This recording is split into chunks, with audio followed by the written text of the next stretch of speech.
سلام و عرض ادب خدمت تمام بینندگان عزیز. ما امروز با میان شریف هستیم و قسمت بودا با شکرالله جان و حسین نوری و خودیم در این سه آمدیم با دوستان عزیز و این سر میخوایم برایتان معرفی کنیم که این خودی بودا است.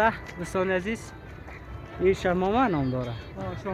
بله شمامه نام داره. شمامه نام داره و دوی سلسال است و مابینش بچهش است. و دوستان عزیز خب حسین جان چی گفتنی داری از اینجا که آمدی؟ چه حس داری؟ همین برادر عزیز دوست عزیز که امروز اینجا آمدیم یک تقریبا همراه دوست شکرالله جان و خودت خوش آمدید در بودای بامیان شریف.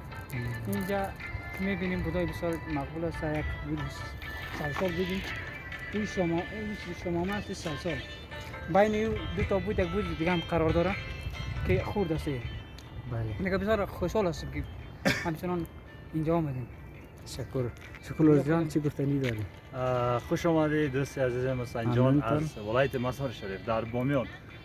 والا امروز اینجا آمدیم که همین بوتا رو ببینیم چطور جای است. واقعا امروز یک جای خوب است، جای عالی است برای تفریح، برای چی دیگه. باش بریم داخل ببینیم که چی داره.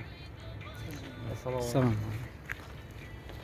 بله دوستان عزیز ما به این سه آمدیم و بدبختانه بگویم که کدام افراد بسیار کم است در این سه آمده و گردشگری میبینیم که جمع و جوش اونقدر زیاد نیست چون بعضی محدودیت ها ایجاد شده و کسی را داخل نمیمانه. در اون خاطر افراد کمی هست در این سه و ما دوست داریم بالا بریم و در قسمت بالای از این بودا و با ما همراه باشین دوستان عزیز که اینجا را کمی بازسازی کردن که از تخریب از این بودا جلوگیری صورت بگیره.